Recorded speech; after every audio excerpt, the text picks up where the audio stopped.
Hi, this is Town of Islip Supervisor Angie Carpenter, and I want to thank you for tuning in and begin by thanking Good Samaritan Hospital, a member of Catholic Health Services, for offering to bring this factual information to the public. We just finished watching the President of the United States declare a state of emergency, a national state of emergency. The Governor of the state of New York declare a state of emergency. The County Executive, Steve Bellone, declaring a state of emergency. And as your supervisor, here in the town of Islip too, at 5 p.m. yesterday, we declared a state of emergency. This truly is an emergent situation, ever-changing, and we really working together with all levels of government are trying to protect the residents of our town and our country. And it's really very telling that it's going to happen, that we're going to get through this, and we're going to get through this well with everyone pulling together. And the president demonstrated that today in his outreach to the private sector, that they were able to fast track the testing kits, working with the private sector. And here, Good Samaritan Hospital came forward, offered to assist. What can they do with the education process to let the people know, what this is really all about, so that you're not getting misinformation. So I'd like to, first of all, acknowledge Justin Jason from Community Relations from Good Samaritan Hospital for his outreach in the community all the time. And also for the town of Islip. Caroline Smith and her team does an incredible job with public information, letting everyone know what's going on in the town. We have to thank our public safety division, Tony D'Amico, Tony Prudenti, the deputy, who are there always protecting the public safety here in the town. Our Commissioner of Public Works and Parks joins us here today too in the EOC, Tom Owens. He also is chair, or commissioner rather, of Public Works. And also we have our personnel director, Arthur Abadi, and the safety officer, Jen, who are there always for our employees. And from UPSI, to show you that we really are in this all together, management, labor, and the union. We have Ellen and Frank from UPSI. So without any further ado, we want to get on to some questions. Frequently asked questions. I don't have all the answers. I know they reach out to me as a supervisor, and certainly our town board members. We are all united in this effort to protect the public, to protect our residents. So let us begin by going to, and I have to introduce our experts that are here today. So we have with us the Associate Chair of Emergency Medicine for Good Samaritan Hospital, Eric DeCina. Eric, give him the wave. There you go. Hello. Kathy DiBenedetto, who's a registered nurse. She is the Director of Infection Prevention. Kathy? And the Chair of Emergency Medicine, Dr. Chris Rayo. So he's the guy that you'll see roaming around the emergency department. And speaking about the emergency department, I just want to also mention that the town of Islip was very happy to expedite the process, and Good Samaritan Hospital is going to be establishing a separate pediatric emergency room, and that is so very, very important. Of course, I'm sure you really, I know you advocated for it. Absolutely. And we really appreciate the fact that we're finally there. Yes, thank you. So let's get to the situation at hand. And the one thing I also took from what the president said today is that our goal is to stop the spread of the virus, and it can start with each and every one of us, and that's simple washing your hands. We have a little sign all over the town now, washing your hands, clean hands or happy hands. So with that simple little directive, it starts with us in prevention and hopefully stopping this. So let us begin. Eric, if you would, just what is this? What is COVID-19 coronavirus? So COVID-19 basically is a virus from the corona family of viruses. There's many types of coronaviruses out. This one, for some reason, a little bit different. It's a little bit more infectious than others.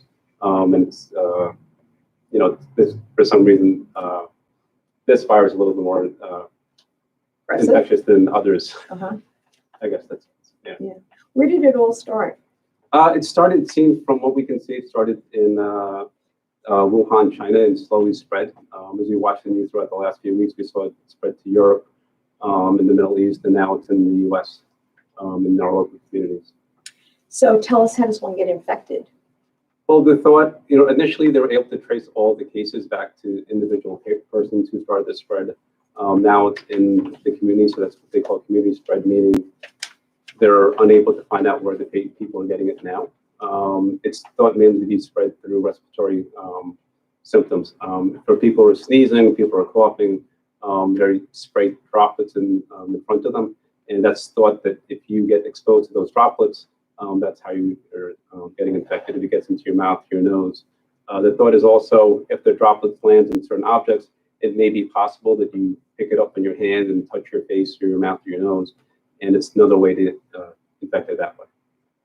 And that touching your face, someone said to me earlier today, they didn't realize, how often they go to touch their face, and this whole awareness that is happening here is really going to help, I think. So thank you for that. So what are the symptoms? Kathy, do you want to tackle that? So the symptoms are fever, cough, sore throat, malaise, and it sounds like the regular flu, but those are the symptoms.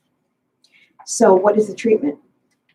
Treatment, you would treat the symptoms, like with an antiviral, but there are some patients that get very ill and they may need some fluids, rest, relaxation. So primarily it's really symptomatic treatment, like Kathy said. I think, staying well hydrated is very important. Getting rest is very important.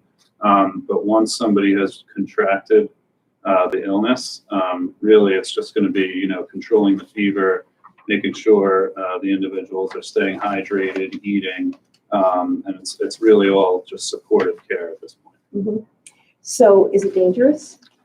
So that's the big question, right? If you look at the worldwide statistics, it's changing every day. Mm-hmm. So I don't think anyone can tell you for sure how dangerous it is, but clearly there's danger, right? Because we're seeing mortalities. Mm-hmm. I don't think anyone is 100% confident as to what that mortality rate is, but it's certainly present. So if I had to say yes or no, yes, it is dangerous, but I think hopefully the entire country, but certainly in this community, we're taking a team approach. We're going to do whatever we can to flatten that curve. I think you're hearing that a lot in the media. Yes. And really that's all we can do. And like you said, everyone's going to play a part in this. What we had heard from the beginning was that there is a population that is more vulnerable, and that would be our seniors, 70, 80, 90-year-olds. So, with that, trying to be very proactive, we immediately ceased any, large gatherings of seniors, the clubs, parties, trips to the casino, the kinds of things they like to do, unfortunately, but, really they understand that we're trying to protect them. And, early today, listening to some of the reports, especially when the governor was on, they say if you deep dive into some of those statistics, you will see that the people that did perish are those that had underlying conditions that may be vulnerable to begin with. So I think on the bright side of things, and again, I don't think anybody knows any of this with 100% certainty, but it looks like our young children, our kids, most of them are doing well, even when they contract the disease. So I think that's certainly puts a smile on a lot of our faces and comforts us a little bit. But like you said, it seems like the older population. So some statistics came out today out of Italy showing that as the population gets older, the mortality rate increases. So I think it's particularly important for the elderly in our communities to practice all the good hygiene practices. I'm recommending to my own family who are elderly, stay home as much as you possibly can. Avoid, large gatherings, practice good social distance, avoid touching your face, your mouth, your nose, and particularly the elderly with comorbid illness. So anyone immunocompromised, anyone on chemotherapy, diabetics, but really any elderly with any medical condition is probably at a little bit more risk. So they just have to be extra careful. So it doesn't diminish the fact that we will have to take it seriously and do whatever we can. So are there some strategies for preventing the disease? So I think Kathy is from infection prevention. She's probably the best to answer. Well, Dr. Ray, you did touch on a few things. Of course, you want to avoid being near sick people. You want to avoid crowds. But the most important thing, like Angie mentioned earlier, is washing your hands. Washing your hands should be for a full 20 seconds. Very important to scrub your hands. 20 seconds is a long time when you're counting, but it's so important. And after you rinse your hands, remember, do not turn off the faucet with those hands that you just cleaned. Get a paper towel and close the faucet. It's also recommended when you leave the bathroom, you know, the virus likes to stay alive on metal, and you don't know if the person that left before you washed your hands properly. So make sure you use a paper towel when you leave the bathroom. And remember too, touching your face, right? A lot of us, we rub our eyes, we touch our nose, we touch our mouth. Any surface that you touch, somebody might have touched before you. That virus could live for hours to up to 9 days. They're not really sure. So always remember to wash your hands after coughing, after sneezing, before eating, after using the restroom. It's very important. And cough etiquette. We should avoid coughing into our hands. It's recommended to cough into your forearm.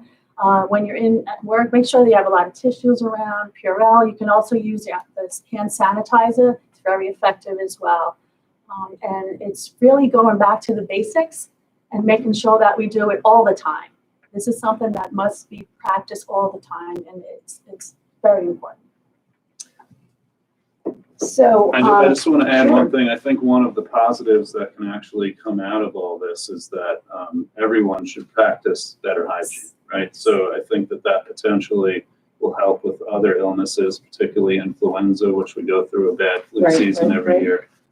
Hopefully this has sort of raised everybody's eyebrows, and hopefully they'll realize that practicing those good hygiene habits will really help us long term, not just with COVID-19, but with other illnesses as well.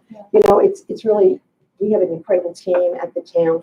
Our employees really have rallied in this situation across the town and our airport, but they are scrubbing from the minute we were alerted. I mean, railings and doorknobs and glass, and they're going back and forth. And, you know, the minute we hear of anything that might be problematic, they're really right on there. And there's never been any pushback.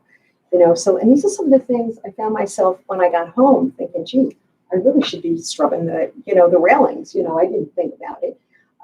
You know, so you get those wipes out and you're, wiping railings. So whatever we can do to help ourselves, it is so important. And I'd like to just add one thing sure. about cleaning the surfaces. It's very important that you look at the contact times on the products that you use, because they give you a dwell time. The dwell time is the time it takes for it to kill all the viruses and bacteria that it claims to kill. It could be 1 minute, it could be 2 minutes, it could be 4 minutes. So you have to make sure that surface that you're cleaning stays wet for the time that's recommended by that product. And the products are different. And it's always good to go with the higher contact time, because then you'll be sure that you do kill all the viruses. I know we tend to clean quickly, and it's not really going to do the job. So make sure you follow the contact times. You know, when Kathy said about, and you alluded to it earlier, that this is something that hopefully we'll take with us going forward. You tend to clean quickly. We tend to do everything quickly. You want to the bathroom, you're in a hurry. We're doing everything fast, and just slow down. It's going to take an extra couple of seconds, 20 seconds, but wash your hands right. Don't forget your phone. Don't forget your tablets, your laptops. Clean those screens. Not just once a day. Clean them. It's not going to hurt them. Those wipes are fine. And we checked with the IT director. So, whatever we can do to help us keep safe and stop this, we're all going to do. So what do we do if we feel sick? So that's a good question. First off, I think the strategy can change over, the next couple of days or week or so. Some of it is going to depend on the testing. As the president was just talking about, it seems like access to testing is really, really improving. CHS and Good Sam, and I know all the emergency departments and all the hospital employees and physicians and nurses, et cetera, we're ready. So if you feel very sick, then yes, the ED is the place to go. However, if you're experiencing minor symptoms, upper respiratory, congestion, cough, feeling tired, fever, body aches, minor symptoms, where you feel like maybe you have the flu, right now we're advising, contact your primary care physician. Some of you may have access to telemedicine where you can have a telehealth visit. And, you know, right now, that's probably the best thing to do. If everyone with any symptom rushes to the hospital, it is going to cause some issues with us actually taking care of the truly sick, critical patients. So right now, if it's minor symptoms, your primary care physician, you know, if you're very sick, obviously we're ready in the emergency departments. We've been planning for weeks with CHS, you know, and we're obviously there to take care of the public and the community. Well, you know, we are so blessed here in the town of Islip. Health Services, certainly Good Samaritan Hospital, and the Northwell System, Southside Hospital, just right here in our town. And then when you go out further to look at the healthcare system that we have here on Long Island, we really, really are very, very lucky. I just want to also say that if you have any further questions, go to the Town of Islip website. We have a link to the Suffolk County Department of Health, and I want to thank Dr. Piggott, the Commissioner of Health. We've had briefing calls almost daily with the county on this issue so that we are on top of it. Go to the Suffolk County Health Department website. There's a link from the Town of Islip website and also to the New York State Department of Health. So, you know, stay informed, don't panic. And the governor said this earlier today, and I don't know if anyone else heard it, but yeah, you might get sick, but you're going to get better. You're going to get better. And we're going to get through this. And I just can't thank all of you for coming in today to hopefully share this real-time, accurate information. Don't, you know, go thinking and reading everything that you see on the internet is right, except if you're watching this. This is right. This is good information. So, Eric, Kathy, Chris, thank you so much for coming in. Thank you all for what you do. And Thank you so much for watching. having us, and thanks for your support.